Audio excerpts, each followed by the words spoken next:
Hej alle skønne mennesker. Jeg har plusket hår. Jeg har gode nyheder til jer. Denne dagen om det vinterferie nu. Det betyder kaldest dag i går. Og nu skal jeg i pakke. Jeg skal ud på eventyr. Og så har jeg også mulighed at gerne sige til jer. Jeg har fundet en rigtig sød fyr. Jeg har fundet ham. Og han og jeg skal ud og hygge sig. Det er riskerende. Jeg kan ikke vise ham endnu. Men jeg skal nok vise ham, hvem han er. Men han er bare sød og nutte, han er. Tro mig, han er bare lækker. Er sød og kær. Men det er også op til ham, at jeg kunne lægge på sig op for ham. Så kunne jeg se, hvad vi laver. Men lige nu, han er ikke klar til at vise lige nu. Han er bare genert. Så lige nu, jeg er nødt til at give ham plads. Det tør han ikke klar til at vise lige nu. Og så er også muligheder, sandheder, det er, at nu har jeg fået mulighed at hygge med jer. Kære, skønne mine venner og mine fans. Skøn jer at like det her video. Og jeg vil gerne glæde jer, at bliver pis overrasket til jer. Og jeg skal nok vise, hvad jeg laver min fritid. Og hvor jeg laver min hverdag. Fordi min hverdag, når jeg arbejder, så skal jeg nok vise, at min handicaphus det er. Og så har jeg også gerne vise jer, jeg har været der et radiokanal, det hedder Døve Mennesker Talesprog. Jeg var derinde, og siden da, så er jeg kendt menneske. Det er før tilbage, jeg var tv-glad, og nu er jeg den før lige nu, er jeg faktisk arbejde for Grænsminde. Hvis nogen gerne møde mig, og hvis nogen ikke vil møde mig, grundet af mine fans er jer, så husk nu, skønne mennesker, jeg holder af jer. Hvis jeg laver ulykke, så er det også holde af jer. Tro mig. Det gør jeg, smukke mennesker. Det eneste, en af dig selv, mine fans, og en af dig sender berømte YouTube-kanal fans. Hvis du er YouTube-fans, du er kendt menneske, husk nu, du er skønne menneske, du er. Tro mig, jeg kunne godt jeg mine fans, YouTube-fans. Det ene berømte fans, YouTuber hedder Signe, Onja, Jasmine og Mika og de andre, og Guldborg. Han er også YouTube, og Simons, Kasper og de andre, og Sunny Family. Tro mig, jeg er nødt til at forkære også mere de andre. Jeg er nødt til at lave et flot lavkage til jer. Tro mig, jeg skal bekære. Og nu skal jeg jo eventyr. Det tyder jeg er nødt til at lave en stor fed lavkage til jer. Det til at gerne spise min lavkage. Tro mig, jeg skal belønne. Men det skal være karamel, jordbær og forskellige ting. Jeg skal nok vise min kagevideo. Jeg har fundet gode opskrifter, det ligger min kogebør. Så det vil jeg gerne vise med skønne mennesker. Det skal nok blive rigtig godt. Og så har jeg også sandhed at vise. Jeg skal nok sende mere videoer, hvem jeg er. Så hvis du gerne se mine live og angår med dagen, så skynd jer at like det her. Og jeg skal nok skynde jer af mig selv til at lave ny på min nye historie. Og så har jeg også tænkt på, siden om til vinter, eller efterår, eller siden der er til sådan en høstmarked, eller forårshøstmarked, så skal jeg nok vise min arbejde, hvor det ligger. Tro mig, det bliver ret flot video, jeg skal lave arbejde åbne dage på Grænsminde.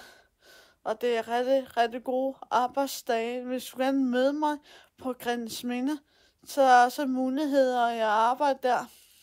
Åben dag. Det er sådan, at jeg lægger poster op på YouTube-kanaler til jer kunder. Mine kunders Grænsminde. Så skal jeg nok sende til jer, hvorfor jeg poster. For det er gode energier. Det siger jeg bare. Det er også gode fornuftige ting. Kan jeg godt se, at jeg tabte mig lidt smule.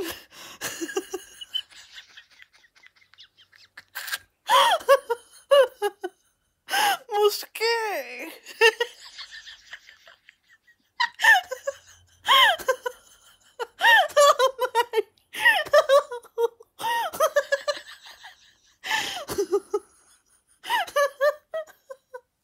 Jeg ved ikke, hvad stedet. Jeg har rød tomato. Jeg er rigtig rød tomat. Det tror jeg nok, jeg er lige nu. Jesus Christ. Lige nu skal jeg på eventyr, og lige nu til sommer, og til marts, så skal jeg også påskeferie. Jeg skal ud af fyres sammen med min mand og mig. Så skal vi også lave en medie om. Det betyder, at jeg har mulighed at hygge med jer. Jeg har også hygget med mine fans. Hvis du gerne vil se min historie, så kan jeg godt mærke, at det er noget rigtig stort. Og så har jeg også mulighed til jer. Jeg skal skifte mine gamle briller. Du kan gerne vide, at mine gamle briller er 8 år eller 7 år snart. Jeg har haft mine briller. Det var 2018. Det er faktisk 2018. Så det er frem til nu, jeg har haft det 7 år. Så jeg har haft det vildt længe, mine gamle briller er. Så jeg skal skifte. Jeg har lidt skæve mine briller, fordi det til februar og til marts, så skal jeg booke fra den anden gågade dernede, Leonissen. Så skal jeg tage den fra op brillebutik. Så skal jeg ud til Amager, og så skal jeg også til Thailand. Det betyder, det mega dobbelt dyrt. Det er ligesom huset Bondegård, det er også dyrt. Også husleje og det hele. Men lige nu, jeg har sparet alle mine penge. Lidt af det. Lidt. Det er den anden konto, jeg har. Jeg har også min væve. Og så har jeg også mulighed at tænke bare, hvis jeg bygger det der værelse, så har jeg også noget sandhed at gøre.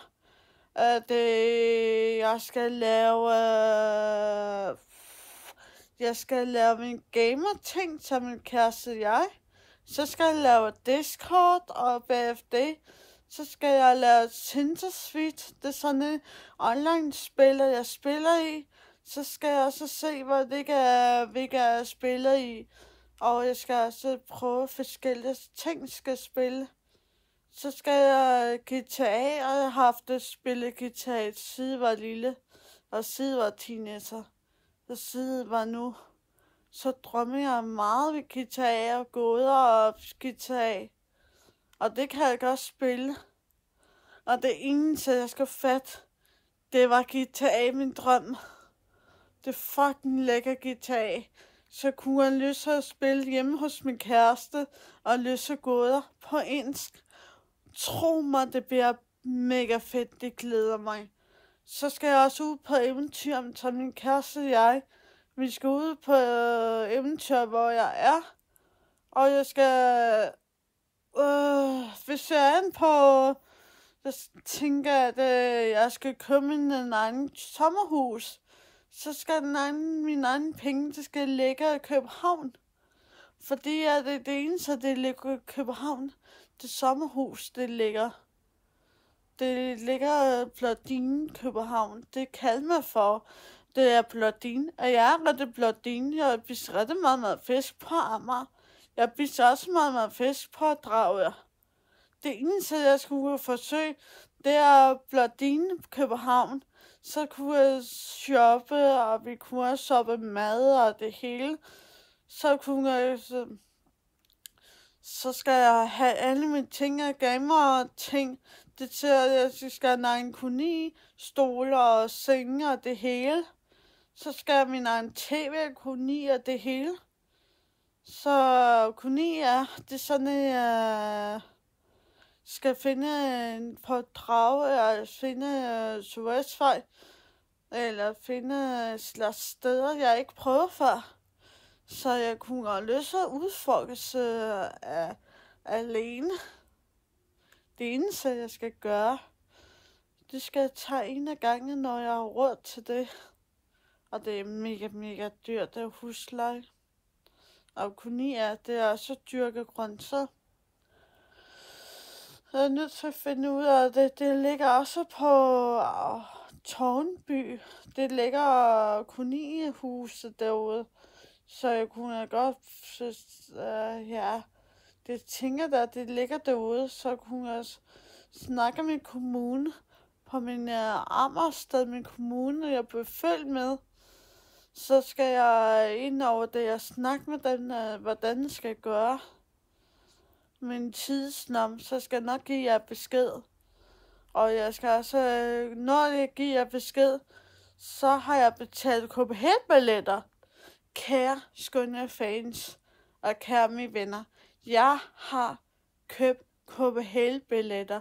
Hvis nogen er gerne møde mig, KPH, så må gerne se mig. Men jeg siger, at jeg kommer til KPH i sidste år, og nu kommer jeg til KPH i det her år, og til næste år, og til sidste år, 2026, så har jeg også mulighed at se mig.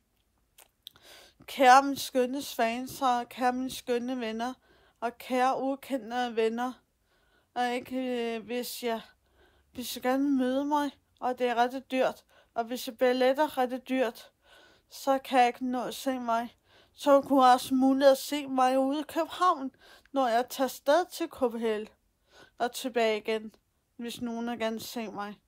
Hvis nogen ikke se mig, så er det også okay at gerne også smutte eller sige hej til mig. Det er også for mulighed til det. Og jeg kommer også hver eneste dag, jeg hygger med det til nogle goder, men jeg er nødt til at stå på gaden og give jer slik. Det betyder, at jeg skal give jer nogle goder, hvor jeg har haft og boet før, og hvordan har jeg boet længere før, ude på Amager eller ude fra København. Så skal jeg nok give jer besked, hvor længe tid jeg har været for boet der. Så skal jeg også give jer besked, hvor længe tid jeg har oplevet så meget. Det betyder, at jeg har meget, meget skriftligt. Det betyder, at jeg har hørt historier mange steder fra gamle tider tilbage, og nu er nutid. Så det er rigtig spændende. Så det eneste, jeg er nødt til at tegne i gang, hvis nogen er gerne møde mig, det betyder KPH. Hvis nogen ikke har lyst til at møde mig, det er uvenner eller venskab, så skal vi også løse problemet med det. Fordi jeg ved ikke, hvornår I gider. Og hvis det er okay, at vi være uvenner, så er det også fint nok. Jeg er uvenner med mine fans sidste gang. Ja, sådan er det. Så jeg ved ikke, hvornår til at opgive til at snakke med dem igen. Fordi jeg kunne godt give jer kage, og jeg giver jer noget helst. Så jeg er bare lige smule rystet. Og lige nu er jeg gerne med vægttab. Det er sådan, at jeg er lidt på vej at tabe mig. Jeg ved ikke, hvorfor jeg valgte til det. Jeg ved ikke, hvorfor jeg valgte det bare. Men det valgte bare alligevel sidste uge. 15 dage at tabe mig. Og nu skal jeg i gang med 40 dage, jeg skal tabe mig. Det betyder, at det er lang tid. Det er virkelig lang tid. Og så skal jeg også lave kostplan. Det betyder, at jeg skal også købe KPH, tror jeg, forskellige ting. Fordi jeg kan ikke, det er noget større, så tror jeg kan ikke passe det. Jeg har, undskyld mig, jeg roder meget med klædeskab. Det betyder, jeg kan godt passe lidt af det. Men hvis jeg er rigtig, rigtig stort, så har jeg ret ud. Jeg har masser på sig. Men det eneste, jeg har ikke er så meget, det er toppe og det hele. Så har jeg muligheder. Jeg er nødt til at købe noget sort tøj i 80. Så betyder det, at jeg kan godt rundt og farveligt. Det skal være pink. Ellers skal det være blå. Ellers skal det være grønt. Men det eneste, jeg kunne også gå rundt, det ved noget hvid t-shirt. Det kan jeg godt. Men jeg også skrigende farver. Det kan jeg godt. Ikke noget... Jo, også lilla. Jeg skal lige se, hvad den er med Gogisk tøj. Så skal jeg nok vise jer, jeg mener. Det er også noget rigtig stort.